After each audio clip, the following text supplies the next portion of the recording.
Akhirnya bahas tablet lagi kita. Yes, ini dia ya, Samsung Galaxy Tab S10 Plus. Tablet yang selama 1 minggu sempat gue jadiin komputer, tanda kutip. Gimana experience-nya? Yuk kita bahas. Bismillah, bareng sama gue Nobu, dan ini dia Samsung Galaxy Tab S10 Plus yang gue jadiin komputer gue selama 1 minggu terakhir. Pertanyaannya, bisa nggak? Jawabannya adalah bisa gue bilang gini, 90% kebutuhan gue itu teratasi sama tablet ini. Tapi sisa 10%-nya itu loh, itu lekat banget bergantungan kita dengan yang namanya dongle dan juga aksesoris lain, tergantung dengan space kerjaannya lo seperti apa. Lebih tepat sebenarnya kalau Samsung Galaxy Tab S10 Plus ini kita sebut sebagai pelengkap dari komputer. Gini. Gue jelasin. Dari sisi power, sebenarnya Samsung Galaxy Tab S10 Plus ini udah cakep banget. Pakai Dimensity 9300 Plus. Yang mana chipset ini isinya adalah core besar semua. Ada 4 core Cortex X4 dan juga 4 Cortex A720. Jadi efisiensi core-nya itu adalah performance core yang ada di generasi sebelumnya. Ngeri nggak tuh? Impact-nya apa kalau begini? Impact-nya adalah ngebut lah tabletnya, apalagi. Kok ngebut tablet itu mau kemana emang? Kan cuman tablet. Gini loh, Samsung Galaxy AI itu ternyata memerlukan minimal 36 TOPS atau 36 TOPS untuk bisa berjalan dengan baik di satu buah device. Sementara Samsung Galaxy Tab S10 Plus ini ternyata punya kemampuan TOPS atau TOPS itu 48. Ini lebih tinggi loh dibandingin dengan laptop pada umumnya Copilot Plus yang rata-rata masih bermain di 40-45 TOPS aja. Jadi tentu dengan kemampuan seperti ini harusnya dia bisa nih, si Samsung Galaxy Tab S10 Plus itu menjalankan Galaxy AI dengan sangat mudah, breeze, nyaman, enak, cepet. Dan emang itu sih yang gue rasain. Sebagai benchmarking, gue sempat nyoba ngelakuin tes. Yang pertama, gue nyoba transcribe. Filenya ini adalah audio 50 menit. Hasilnya di Tab S10 Plus yang baru pertama kali dia melakukan proses transcribe, dia itu menyelesaikan dalam waktu 8 menit 6 detik. Sementara Samsung Galaxy Fold yang udah bolak-balik gue jalanin transcribe itu hanya lebih cepat 10 detik aja. Tidak sejauh itu dari Samsung Galaxy Tab S10 Plus. Sementara dari hasil file transcribe-nya, terus gue summary, Samsung Galaxy Tab S10 Plus ini menyelesaikan hanya dalam waktu 5 detik aja. Gue coba lagi nih, PDF overlay. Dari file yang gue punya, PDF overlay itu hanya memerlukan waktu 1 detik aja untuk berubah. Jadi ya jelas lah, Samsung Galaxy Tab S10 Plus dengan Dimensity 9300 Plus-nya, ditambah RAM 12GB, storage 256GB, udah siap buat ngebut menjalankan Galaxy AI sehari-hari. Tapi kan yang namanya tablet itu nggak cuma dipakai Galaxy AI doang, Fik. Kalau gue pengen pakai kerja lebih serius, semisal agak berat seperti editing video, gimana? Wah, ini case-nya agak lain nih di Samsung Galaxy Tab S10 Plus. Menggunakan Galaxy Tab S10 Plus untuk ngerender atau ekspor file 4K 11 menit 40 detik, gua hanya memerlukan waktu 4 menit 7 detik aja. Dan ini berulang, gue sempat ngerender lebih dari sekali, waktunya kurang lebih sama, masih ada di 4 menitan tadi. Kenikmatannya pakai tab ini pun juga gue rasain pas gue lagi editing ya gitu. Jadi mau gue cutting, mau gue zooming in, zooming out, terus ada transisi ini, ada efek ini, segala macam.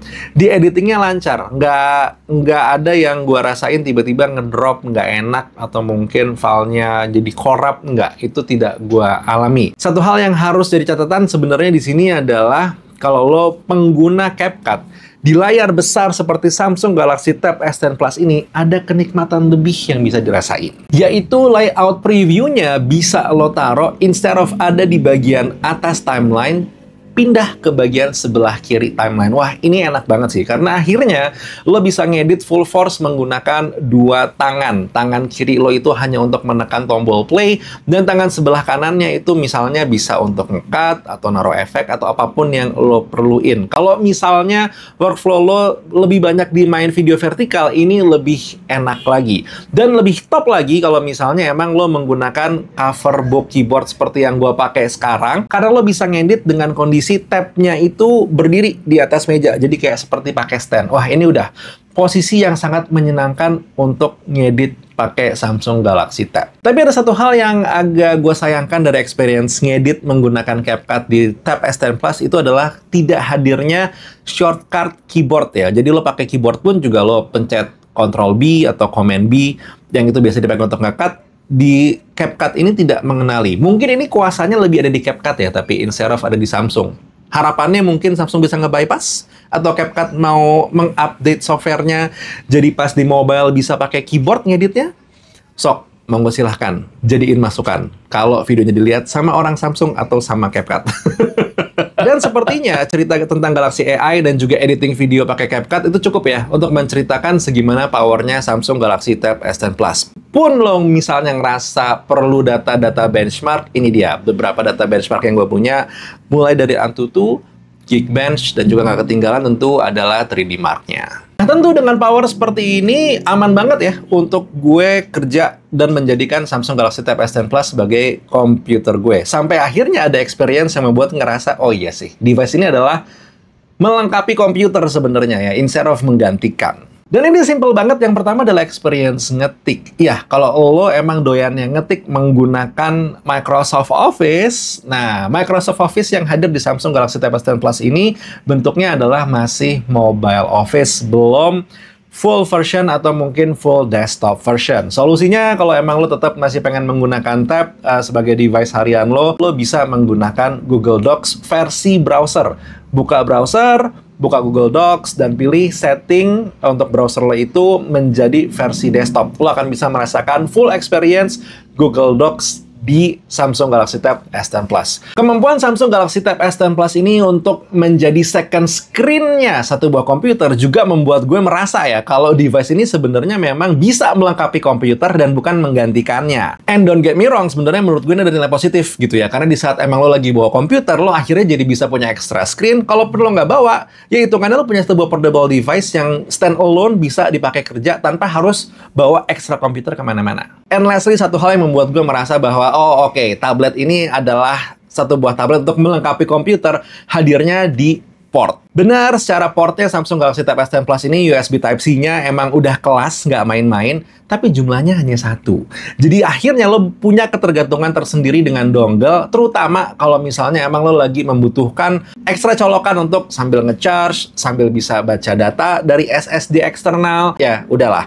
Lo harus siap untuk mengakrabkan diri dengan aksesoris seperti dongle. Tapi ngomongin sedikit soal eksternal data, untungnya Samsung Galaxy Tab S10 Plus ini walaupun storage internalnya masih bermain di 256 aja, dan sampai sekarang belum dengar gue rencana yang 512 bakal dibawa. Seenggaknya dia ini udah punya slot untuk menaruh micro SD. Tinggal lo pastiin aja micro SD yang lo beli itu cukup cepat, jadi transfer data antara internal dan juga micro SD itu bisa lebih leluasa. Oh, ngomongin juga soal pindah-pindah data, untungnya tablet ini ya di mode biasanya itu dia bisa support ngebuka 2 file manager sekaligus. Jadi pindah-pindah data tinggal drag and drop. Kalaupun pengen punya semacam experience menggunakan komputer untuk pindah-pindah data atau mungkin apps lainnya, seperti biasa ya, Samsung Galaxy Tab S10 Plus ini udah punya yang namanya Samsung DeX. Jadi ya esensi kerja seperti menggunakan komputernya tetap hadir.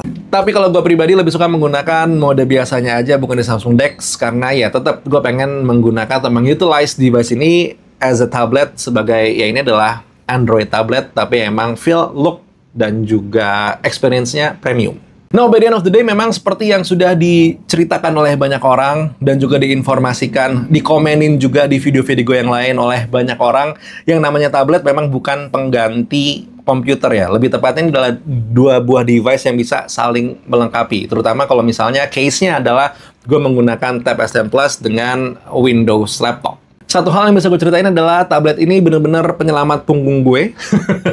Karena gue suka bawa tas besar, dulu isinya laptop 2 kilo, sekarang cukup bawa tablet yang beratnya hanya sekitar 500 graman aja. Oh, gue kelupaan cerita soal experience menggunakan tablet ini sebagai entertainment device. Kalau lo pengen pakai simple untuk YouTube-an atau mungkin Netflix-an atau yang lain-lainnya, wah ini udah aman banget sebenarnya. Karena secara layar dia udah menggunakan Dynamic AMOLED 2X, jadi udah cakep secara pewarnaan. Refresh rate-nya juga ada 120 Hz dan punya anti-reflection. Dan buat lo pengguna YouTube, Netflix, dan juga Prime, laptop ini itu punya satu buah fitur AI perpaduan hardware dan juga software. Jadi si AI yang ada di tab ini akan menekan background noise, jadi suara yang lagi lo tonton gitu ya, akan terdengar lebih loud and clear. Dan ya, itu dia kali ya, akhir dari cerita gue menggunakan Samsung Galaxy Tab S10 Plus ini sebagai pengganti komputer atau sebagai komputer gue. Tentu tidak bisa menggantikan, tapi sangat melengkapi. Dan semoga ngebantu ya buat lo yang emang lagi mencari informasi tentang tablet. Apakah bisa gantiin komputer? Jawabannya enggak. Tapi apakah bisa di-utilize untuk jadi device yang membantu pekerjaan mobilitas lo sehari-hari? Jawabannya adalah bisa. Banyak orang di luar sana akan bilang, oh itu hanya untuk kreatif, oh itu hanya untuk yang begini, begitu, dan segala macam. Enggak sih. Yang penting di sini emang lo punya kemauan dan juga keinginan untuk belajar dan juga menginvest waktu untuk bisa cari tahu aplikasi-aplikasi apa aja yang akan bisa membantu pekerjaan lo daily. Kuncinya ada di situ. Tidak bisa menggantikan, tapi complementary, dan juga kalau emang perlu mobility, ya udahlah. 500 gram aja bro, ini enak dibawa kemana-mana. Setidaknya situ yang gue rasakan dari 7 hari terakhir. Tapi mungkin lo punya pertanyaan lain, atau mungkin ada 1-2 hal yang belum terjawab, boleh tulis di kolom komentar, kita diskusi aja. Buat sekarang Taufik undur diri, kita ketemu di video berikutnya. Assalamualaikum warahmatullahi wabarakatuh. Bye!